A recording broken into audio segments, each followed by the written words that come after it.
Many months ago, we set out on a quest to complete one of the most iconic Minecraft mod packs, All the Mods 9. Throughout this adventure, we witnessed a humble vanilla Minecraft player transform into a bee-loving modded enthusiast, who is just stubbornly determined enough to craft the All the Mods star and the starry bee. However, a new challenge is on the horizon, one that sheer determination alone simply won't be enough for. That challenge is GregTech, a culmination of enough technology, grind, and multi-blocks to challenge even the most skilled of players. Will we conquer the final chapter and emerge victorious by crafting the Greg star? Come along with us and find out. This is the GregTech Gauntlet. Hey everyone, my name is KryptoCal, and welcome to the next episode of All the Mods 9, GregTech Gauntlet. And just before the video gets going here, I wanted to let everyone know that in this episode, there is a lot of very inefficient GregTech that goes on. And by inefficient, I mean really inefficient. We end up changing quite a few setups, and even then, things are just not running efficiently. Even by the end of the episode, you'll probably notice a lot of inefficiencies. There were a lot of things that we didn't realize were possible, like, for example, some assembler recipes are way cheaper than the normal crafting recipes. For some reason, that didn't click in this episode, so you're gonna see a lot of inefficient GregTech. We are aware of it just before you mention it in the comments. Just letting you know. But without further ado, enjoy the video. So we've done a few things in between episodes and some things that Grace is actually not aware of, so we're gonna go over that right now. What is this? First off, these are travel anchors from Ender.io, and I actually got this because there was a suggestion in one of the comments of the first video, which I thought was a great idea, which is a nice quick way to actually travel around, especially when we start talking about going down different wings. Not that we won't ever use our Zooper tracks.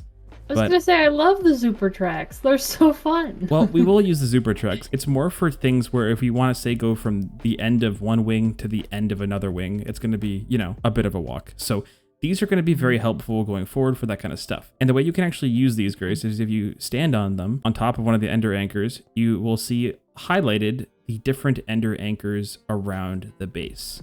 I did see that, yeah. And if you just right click on one of them, you'll teleport to it. Wow, that's really cool, actually. It's very cool. What's even cooler is you don't have to be standing on it to make it work that way. This is the Staff of Traveling from Ender.io. I went ahead and crafted up 2 of these in between episodes. They just take a filled soul vial from an Enderman. So I just grabbed 2 Endermen and a couple of these vibrant crystals. And I made 2 of them so you can also have one. I have it here for you. Thank you. And if you're holding it, you'll see all available anchors in your area, and you can just right click it from wherever you are. Oh, that's cool. Okay. So thank you very much to the person who suggested that. I completely forgot about these, and they are very helpful. Next up, while we're over here, I actually did a little bit of a redesign of this inscriber setup. I wasn't super happy with it at the end of the last episode, so I wanted to make sure that I was happy with it going forward before we kind of moved on from it. And what I did was I just upgraded all these to extended inscribers. The only difference with the extended inscriber is you can actually have multiple jobs being run within one inscriber. There's actually 4 different slots in each inscriber for different tasks. So in this case though, I basically have it so that every single inscriber is doing 4 of the exact same recipe. So this is doing 4 silicone. So we basically have 12 silicone processing between these 3, and each of these are doing 4 at a time as well. So it's going to speed up the overall production of these processors immensely, and it's going to be really cool to have going forward because there are going to be a couple more processors that we're going to want to make in the future. And I changed how these are buffering. So remember how they used to be buffering in the drawers up here? So now I have them all buffering in individual single drawers. I had an issue where some resources were piling up in the interface I had right here, which is causing a bit of a backlog. So having these all have their own individual drawers and they're hooked up to this one controller. I can also do away with the wireless controller or the wireless receiver I was using. So if I go into free cam and take a look down here, all I'm doing is just bringing one cable all the way up and through. Down? Yeah, I see that back here. It just connects in directly, so there's no need to have any wireless connecting at all. It just kind of works. So gotcha. Very nice. And apart from that, just going on top of that, I decided to add a couple of ME drives with 1 disk in here. And I realized that we had to add a disk here because I found that because we are exporting items out of our refined storage, if that drawer is full and we want to put items back into our AE system, it actually wouldn't let us because we're not using void upgrades. Because if we decided to put void upgrades in all of these drawers back here, refined storage would constantly export things just to be destroyed, and that doesn't really make sense. So we had to add a disk as a bit of a buffer. So if we ever did want to put some resources back into our storage, we would actually have some space to do that. So if I take out some copper, as we can see, it refilled with copper almost immediately, and I can put the copper back inside here and it'll go actually in this disk. So now we have some buffer storage. We have all this hooked up, so things are looking good. I added a couple more drawer walls, and in the future, we're going to be getting into some auto crafting. So I added this pattern encoding terminal, which is almost the same thing as the one from Refined Storage, but we don't have any actual auto crafters set up, and it's a little bit more of a process. So we will be using this in the future, but this is just more for future proofing. We are going to be adding passive crafting, like where it'll constantly be passively making us resources automatically. But in terms of active auto crafting is a little different. But yes, we will be doing that in the future too. I didn't know they were different. Okay. Well, some things we're going to want to always be making us, like we're going to want stockpiles of some things. Bolts, wires, cables, yeah, circuits, etc., plates, blah, blah, blah. But some things like machines, we might not want to have on passive crafting. Like we don't want like stockpiles of random benders and stuff like that, but we're going to want those potentially on autocraft. So that's where that's going to come into play. And finally, the last thing I did was do basically the exact same thing we have with Refined Storage, and that is to add a wireless access point here, and it has an infinity range booster inside, which is actually really cheap, all things considered. Just takes a couple of really basic resources, nothing crazy. And this is just going to give us infinite access to our AE system anywhere we are in this dimension.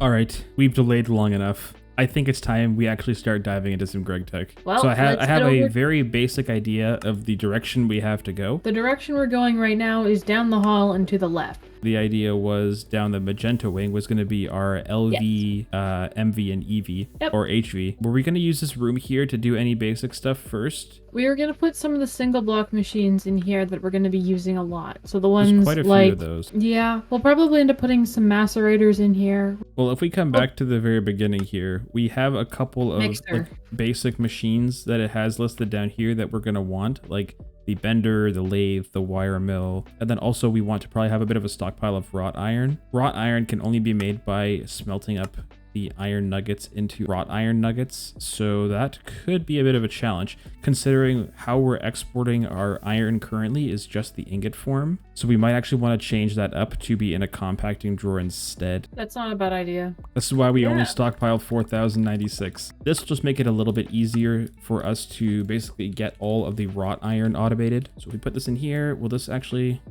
Yep, there we go. And wrought iron is just a smelting operation, so we could probably just get a furnace out. Netherite furnace could be fast enough.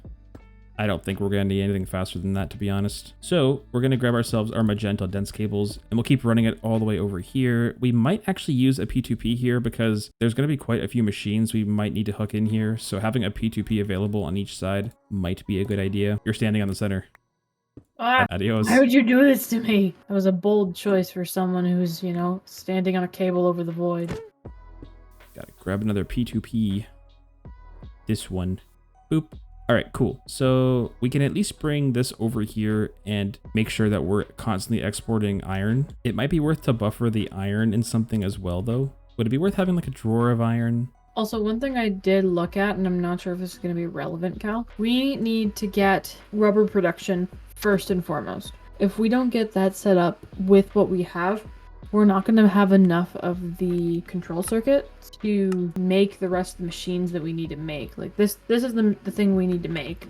We have like one of those. The basic ones, yeah. Yeah, we only have one of these. This is from the Steam Age. And we have some other LV machines, but if we don't get it set up to do production for those circuits, we're not going to be able to continue in LV without going back to Steam. Our priority should be on getting these automated in LV. They're all pretty simple things to make, and they're all things that we can continue. Is the rubber just for the alloy wire? Yeah. We need to be able to make the red alloy in the alloy smelter. We need to be able to make the vacuum tubes, and for the vacuum tubes, you need the steel bolts and the glass tubes, which also need the alloy smelter. So the alloy smelter is the big thing we need right now. Okay, well, let me just finish this quick little automation here. This isn't going to take too long. All right, well, this should be fast enough if we just set auto input output.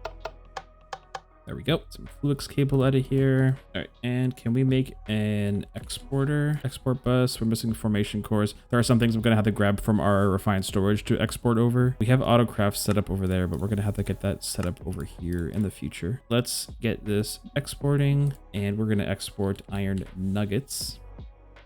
All right, is this working here?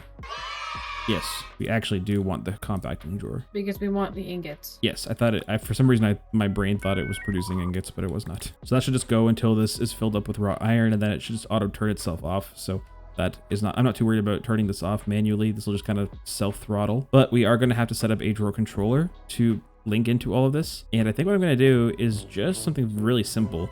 That's going to be invisible from the other side anyway. It's the exact same block, so that's nice. Put a storage controller. So instead of bidirectional, we're going to have this on extract only, so it'll never actually try and put items into here. And we're not going to add the iron nuggets to this, only the bottom one. All right, so we have a plan. We have to get these basic electronic circuits automated. Yes, but first and foremost, we need rubber production. And the next thing we really need is an alloy smelter, because that's kind of the thing that allows you to make the electronic circuit, the first one, the basic one. We can make do with what we have residual from like the few experiments we did before the series, but we're almost out of everything we would need to make it, and we need a source of all of that stuff. Rubber is first, and then we have to use that rubber to make one more electronic circuit, because I have one, but the alloy smelter for LV requires two. So we need one more of these, which we can do if we get more rubber. So this is kind of the situation.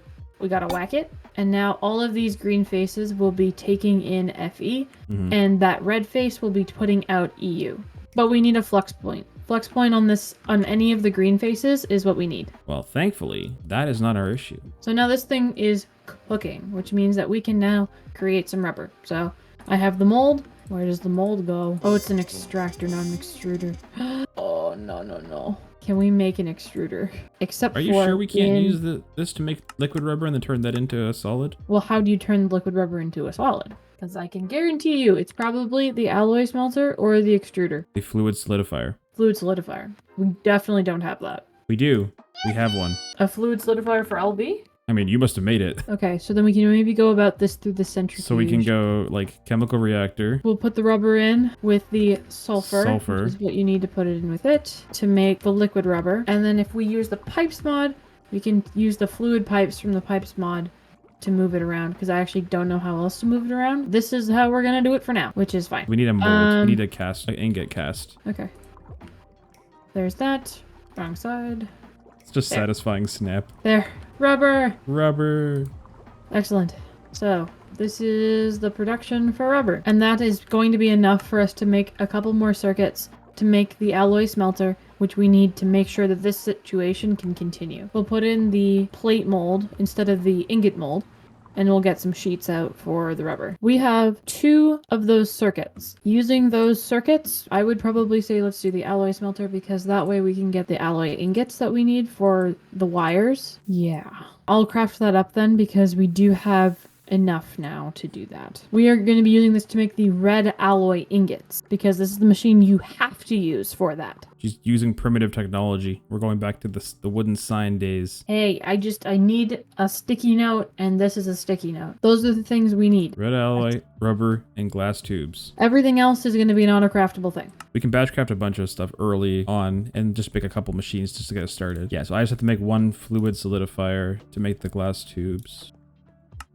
This is good. Okay, I'm gonna get the mixture going. I already forgot what tool it was. This is going horribly. This is going very poorly. You gotta have the machines to be able to make the stuff to make the lathe. To make the machines. There are a lot of things that we should start out automating as soon as humanly possible. Oh, that is the plan. 100%. I'm already over this. All the plates, all the screws, all the like everything. Do you also understand a little bit now of why I decided to go ahead and look for the easiest way to do things if it involved something other than Greg, like the Chemlib bees? Of course. I'm just batch crafting right now. I'm just preparing us resources to use. Our goal is to get the basic electronic circuits automated, and so the glass tubes are like the first part of that. So I have a extractor and a solidifier, and I can have an LV conveyor module. This is the one that actually lets you auto export. Okay. Put the extractor down here. We're gonna have to get this thing some power. And you're saying we can just use a point here, eh? Yeah.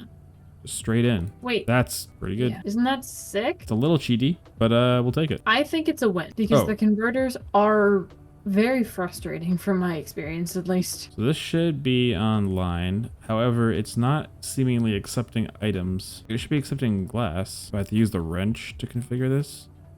People are kicking and screaming. I can feel it. Yeah, I'm not sure why this is not accepting items. Ah, I figured it out. I had to press the allow items input from the output side, because I guess this is selected as the output. We actually don't want that. We want output at the bottom. So we have liquid glass outputting to the bottom. So now if I put the fluid solidifier down, is this going to accept stuff from the top?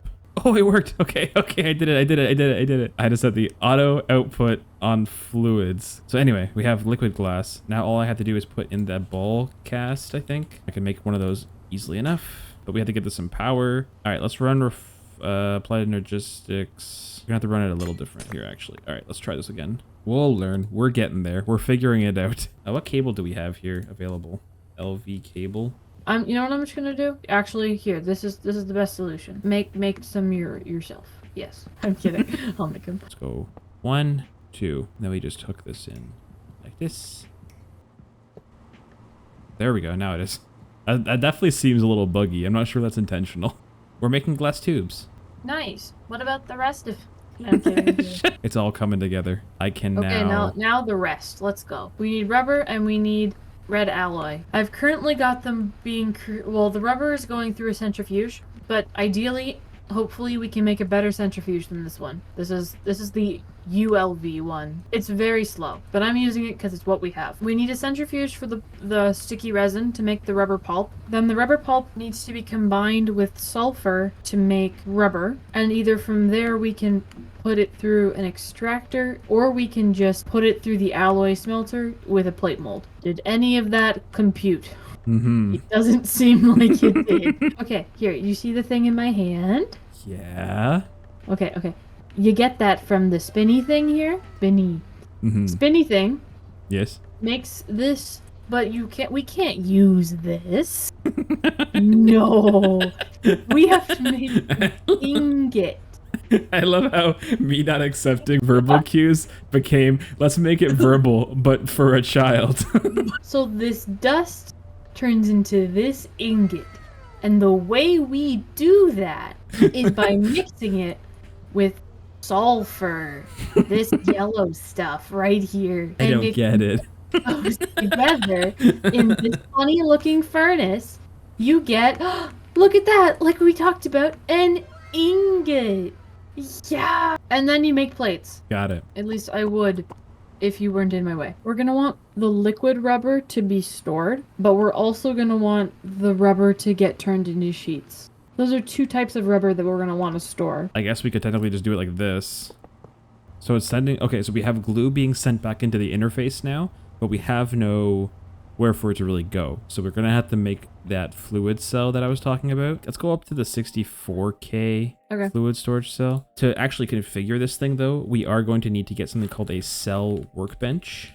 So if we place this down, this doesn't actually have to be hooked into anything, but we can actually set filters right here. We can also add in things that are very handy, like the overflow destruction card. The overflow destruction card does exactly what it says. It will just take any excess fluid that comes into this and just void it. So it's basically like a void upgrade for the drawers, but for the cell. And we can partition the storage right in here. So say we can grab our glue and specify to only take in glue, and we can add more fluids to this as we go, but we can also just, you know, make more cells if we really want to. There's a couple things we might also want to add to this though, like the liquid rubber. Just while we're thinking about it, we'll add this to the list as well. We might even want to get something called the equal distribution card. I think that just makes it so that it can't fill up with one type of fluid only. Yeah, so as you can see, I put this in our ME drive, and now this has 2.5 buckets of glue. The next part here is to get this basic chemical reactor to grab the raw rubber, which is going to be coming in from our basic centrifuge, but then also to take sulfur, mix these two, and create the liquid rubber. And then from there, we can process the liquid rubber into the sheets, which is the form we're going to need the most, at least right now. I want to request raw rubber pulp be kept in stock right here, and we're going to specify to send in 64. So we have 64 being kept, and we want to pull it in from this machine to the right. We do need to have a conveyor belt, I think. One more LV conveyor. Set this to import. That is my fear. It is taking in sticky resin. Can I filter this item filter? Please hold. I may have figured it out.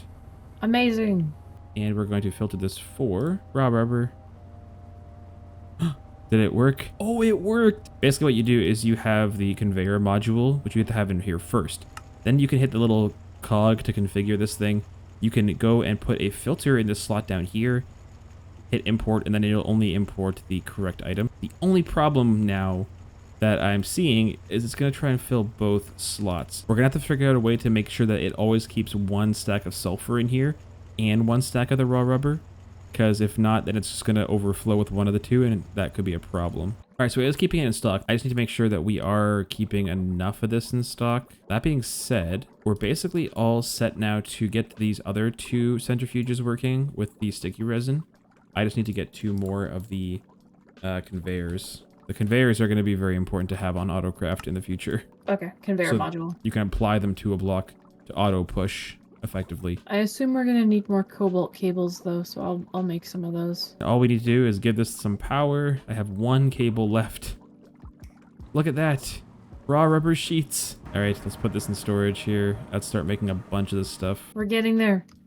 Now we only have one more thing that we really have to automate with those machines. I'm not going to void upgrade that stuff because what's the point? Well, this is at least a relatively compact setup here. It's definitely overly compact to the point where like it definitely made it more difficult. It made it harder than it had to be probably to make this all fit together. All right, there, I labeled it, so now we know what we're making here. Raw rubber sheets. I like having the labels. This is nice. Copper dust and redstone dust get smelted into the red alloy ingots. We need to automate copper dust, don't we? Let's just do the pulverizer from thermal, I guess. So what we'll just do, instead of extracting copper dust from here, we'll just extract copper ingots, because we already have copper ingots being exported here. We'll select this to auto input from the left, because it shouldn't be able to pull redstone in, so it should automatically always just try and do copper dust. This thing running at max speed. Basically what I want to do is just put an alloy smelter here, and then I want to use integrated dynamics. It's working. We have red alloy ingot, which we're going to conveyor into the wire mill. What do we need for the wire mill? Do we need a certain like mold or something? Oh, circuit, programmable circuit. You don't need to put the circuit in there, you know that, right? Oh, did I put it in the wrong spot? Okay. Well. No. So if you click into the machine and you go to the bottom left that says circuit settings. Oh, you don't have to actually have it in here? No, you can just select it. So what we're still missing is going to be the resistors. Now, these are going to be an AutoCraft mainly, but we do have to make sure that we have all of this stuff in stock, ready to go. So we're going to need to have paper, coal dust, copper wire, and the sticky resin. We're going to want to add paper to a drawer. We just have to make sure that we actually keep paper in stock. Right now it's just on demand and we need to have it passively crafting. So let's just keep 1,000 in the stock if we can keep paper in. And that is going to take care of one of the components of the resistor craft. Coal dust is going to be really easy. We're going to actually use a mechanism crusher to keep us in stock with coal. We should just have to put it down like this and then just set an exporter on the back here. All right, so this is going to be set to export coal with a couple of acceleration cards, and this is doing its thing. And then we'll just set this to export to the left. And there we go. We have coal dust being stocked. Now, the only problem I foresee here is this crusher is just going to run until it completely fills up this interface as well. I mean, the solution to that is just to have this exporting to the bottom instead of the left. That way it'll fill up this interface, but it doesn't really matter then if it does. Every time we have to add an interface, it just takes up one more channel though, but that's online now. So how many channels are we actually using so far? Let's see. Currently we are using 10 out of the 32 from this one P2P. So this entire room hopefully will be able to run off of the one P2P. Do we need copper wire being stocked? Yes. Yeah, so we're going to need to make the actual copper wire, not the fine copper wire. Kill 2 birds with 1 stone and get the vacuum tubes made up as well. Oh, and also the resin printed circuit board. A lot of copper wire is needed. Okay. All right, that solved the problem there. Welcome to 20 minutes of me crafting a wire mill. Tell me you suck at GregTech without telling me you suck at GregTech. This is becoming a jumbled mess back here. It's okay. That's behind the scenes. I am not proud of this this cable management. This is our test run. This is the learning the basics of GregTech. So we will definitely get better at. We will hopefully get better that makes more at sense. keeping things clean. But until then, we're gonna go with the spaghetti. And now we have copper ingots in the wire mill. And then what we're gonna want to do is export out the bottom. So we're going to just set this to auto export. So hopefully if this gets some power, this should start making us copper wire. And I guess it's going into our storage, but we don't have a drawer for it. Let's put it in with the glass tubes, rubber pulp. That seems like a good spot. And these are not fast machines, but at least they are running passively now. All right, that's a big component taken care of there. The last real issue we have with making vacuum tubes is going to be the steel bolt. The steel bolt can be made inside of an extruder with a steel ingot and then also the bolt mold, and they give us 8. Unfortunately, this is actually only an MV. It has to run on MV. I guess we can't really do that, can we? The only alternative to that bolt recipe is the cutter, but that requires us to insert distilled water or water. Water isn't a big deal. We can actually just export steel rods right from refined storage. All right, let's do that. Let's just make a cutter. That'll be the easiest, I think, because we do have access to infinite water. Cobalt, brass, buzzsaw blade. Aluminum dust, brass dust, and cobalt dust in a mixer, and then you have the mix. And we don't need a lot of it, we just need enough to make the cutter. So put that at circuit 1. If I take a sink and put it right there and hit this with a storage bus, set this to high priority. So we should see water. Yeah, 2.1 million water. So now we can export water to this. Then we're also going to want to have this insert these steel rods directly in. And so we'll have this keep a certain amount in stock. We'll say 64 as well. But those are not coming into our storage yet. So we're going to go ahead and set that for our exporter. Now we have the cobalt in the rest of the mix. Wow, that's very slow. Incredibly, but it's going. That is painfully slow. Okay. You're going to look away for a very brief moment. Okay? When you look back, it'll be better.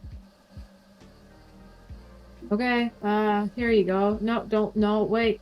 There you go. All right, let's get one conveyor out of here. Place this in just like so. And we are going to import. We need to put a filter on this to not import copper. All right, so the problem now is we need to get water in here as well. And the issue I foresee with this is I don't actually know if we can pump fluids directly into a GregTech machine right beside from an interface. And if there is a way to do it, I'm not 100% familiar on how that will work. My only thought is probably using the electric pumps, but the issue with these is they will also take the place of a conveyor.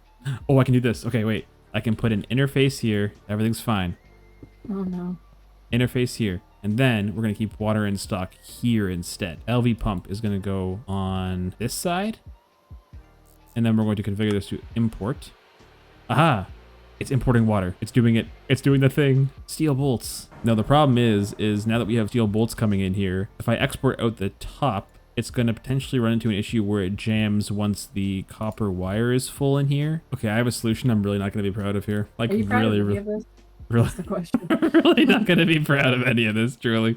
This is terrible. Don't listen to me. Don't follow this. Don't take this as a tutorial. I'm so sorry to everyone who is good at GregTech and applied logistics. This is horrifying. Anyway, wait, no, I'm stupid. Oh, I broke the machine. Ah! Do you need help? Are you okay? And then we're going to export. Hey, but we're making steel bolts. That's kind of neat. I suppose so. You can't just let me go through all that and then hit me with a I suppose so. And I also made a basic lathe here because the lathe actually is going to be what we're going to use to turn the steel bolts into these steel screws. Yeah, I think we just got one more interface here. This is just a bunch of interface spam. This is embarrassing. The reason that we can't import to the same interface, because eventually once we start making too many of these steel rods, it'll back up in our drawers, and then it'll also back up in this interface. And the problem is if multiple things are trying to import to the same interface, one of them will end up being frozen even when you do need more of that stuff because one other resource is taking up all of these slots. So I have some tragic news. As much as the system has been very effective and pretty compact, all things considered, there is a fatal flaw with how we've designed this whole thing. And no, it's not just the cabling in the back. Currently, all of our outputs are going into interfaces to go back into applied energistics. And we are also using these interfaces to keep things in stock, which is very handy for a lot of cases. The problem comes with when we have things like this, the pulverizer constantly just dumping a ton of copper dust into our storage. The issue is that once the drawer that we have limited with copper dust fills up, normally if you are going into a drawer controller directly, that'll just stop the whole process and the buffer will kind of freeze there. But because we're sending into applied energistics instead of the drawer controller directly, that actually doesn't work. And you'll see that by if we open up our applied energistics, we have 22,000 copper dust, when this drawer here is actually only buffered 4096. That's because the rest of it has gone directly into this disk drive, which is literally a couple hundred items away from being completely filled up. Now we could put void upgrades in the drawers to prevent this, but then we're going to have issues where we only keep certain items in stock, and anything that we make will just constantly be voided over and over again, which is not a very effective use of all of our materials. So unfortunately, the only solution I can think of right now for this is we have to redesign this system over here to incorporate drawers on site, which was the original plan at the beginning, but we really wanted to use the applied energistics stuff, and that issue was not something that we considered. So unfortunately, we have quite a bit of time here that we need to basically redesign how all of these resources are being sent out, imported, exported, and stored on site using probably some sort of drawer controller. Now, it is going to be a little bit faster because we do already have a lot of these machines made up and we know the quantities that we're going to need. So thankfully, all of that is made and the micro crafting should be kept to a minimum, but we are going to have to do a little bit of tinkering. So I'm going to probably have to go ahead and do this off camera because it's not going to be fun to watch me hum and ha about where drawers are going to be placed, but I'll come back, and once I do, we'll hopefully have a fixed and working system here. One eternity later. And after quite a while of redesigning and playing around, we've come up with something that I think is going to work a lot better. Ladies and gentlemen, welcome to the LV circuit production. And this whole system works so much better with all of these drawers as intermediary buffers, as opposed to trying to send everything back into applied energistics. I think this is going to work out a lot better. And all of this is just hooked in. If I come and show you, if I right click here, this is the drawer controller, and these are all of our drawers that we currently have linked to it. And because functional storage is so awesome, we can have all of these wireless drawers all hooked into this one main controller, which has a storage bus on it on the back. Speaking of the back, I am much happier with the back layout this time. I really tried to keep things much more organized. A lot of these have their own individual power circuits here. They don't try and overuse points. It's just a whole lot more clean and way easier to follow what's going on, which is awesome. I'm just using some pipes here to send out the glue into this drawer here, which is attached to our drawer controller, as well as the moss balls here, but they are getting sent and voided down below in our storage, so that's where those are going. Apart from that, everything else is kind of as is. I'm making really good use of the laser nodes here from Laser.io. We're probably going to be using a lot of Laser.io in the future because it is an awesome mod for GregTech. Basically, I'm buffering all of the sticky resin in here. I'm extracting it out, sending it into our centrifuges, and then in the exact same block, I'm grabbing all of the raw rubber here and sending it into our two chemical reactors. And sulfur is also being imported into here because under here, there's actually a drawer that is buffering our sulfur, which is being extracted from, as you can see down there. The really cool thing about the laser nodes is this item card has a counting filter. I was struggling to figure out a mod that would allow me to do that, where I can keep a certain number of items in stock in the selected inventory, and Laser.io is perfect for that. Once here, we have the exact same setup where it's all extracting out. It's getting turned into the rubber sheets, which are being seen by our system. And on this side, I have a couple small differences here. We are basically just making all the exact same stuff. We're making the red alloy wire, the glass tubes, and on this side, we're making the steel bolts using our steel rods and water. But what I'm actually doing here is pushing all of the items out of this drawer into our lathe to turn into the screws. And that is just kind of buffering itself in this drawer down here. And I'm also sharing this drawer to have the copper wires be buffered because right now I'm just basically importing copper directly into this wire mill, and it's just being sent right into our drawer. So all of our resources are being automated on this level here. The only one I couldn't really fit in here is our coal dust, which I'm doing up there. I have the exact same thing with mechanism crusher. We are exporting our coal dust into this drawer here, which is being buffered. Now, apart from that, all the other things that we need to make the electronic circuit are actually just normal crafts. For example, the vacuum tube just involves crafting up all these resources together, which is a main component here. The resistors are just the copper wire, the coal dust, paper and sticky resin. We need steel plates, the resin printed circuit board, which again are just copper wire, and also some sticky resin and wood planks. And finally, our red alloy cable, which is just crafting together one red alloy wire and one rubber sheet, which can be done inside the assembler if we want to, but we're going to probably make use of the RF Tools Crafter to actually have all of this stuff be stocked up and ready to go. Basically what I'm going to do is come in here, set a recipe for our vacuum tubes, and I'm going to actually have this stay inside of the storage. So we're going to hit apply on this. We're going to actually make sure we set buffer areas for all of this stuff because we don't want this to overfill. So we're going to want to grab something like the steel bolt out of here, the glass tubes. Those are the 3 ingredients for this recipe. So we're going to go ahead and put them inside of our crafter. We're actually going to make sure we turn this off just for now. On to activate is fine. Next up, the resistors are going to be a very easy craft as well. Just some copper wire, coal dust, and paper. We are going to want to make sure this stays inside of the crafter once again. Just like so. Now the resistor might actually, and again, the resistor only really has one use, and that is to craft the circuits. And we're going to want a recipe for the red alloy cable. So we'll go ahead and add this recipe. And we're going to want to make sure we have red alloy wire and rubber sheets added to this, which we have plenty of. So let's just move this one crafter, probably just one over here. We'll put this over here for now. And for this, we're going to just put a multi-servo press, just like so. This is going to export our steel, and this will turn into the steel plates, which will be fantastic. And we'll use a drawer as a buffer once again. So we'll just set this to auto input and export. And the final thing is going to be the resin printed circuit board, which requires the copper wire, which we already have stored, and the resin circuit board. Now this is going to be something we want to make in here as well. So let's go ahead and add a recipe slot for this, and we'll go internal. The macerator gets 6. So that's probably going to be our best option. We'll just get a macerator set up and have probably just logs exporting to this. We'll probably end up placing our macerator and compressor down, probably a macerator like that, compressor just below it like so. I think what we'll do is probably do acacia. And the only reason that we're going to do acacia, if this actually does work, because our system's already keeping acacia in stock for the latex production. So if we come in here, we should see that we have acacia logs stored, and let's just use some filler items here just so that we don't, clog up with any other materials. We're going to hit remember, so it'll lock all the slots here. I didn't give a spot for the red alloy cable. Oh, and I forgot one more recipe. I completely forgot. We have to have the resin circuit board turn into the resin printed circuit board. Oh, there's no spot for resistors. I know how to use a crafter. I do. I promise. Go. There they are. The basic electronic circuits are being made. Look at that. Finally, after all of this work, we have basic control circuits. What have I got myself into?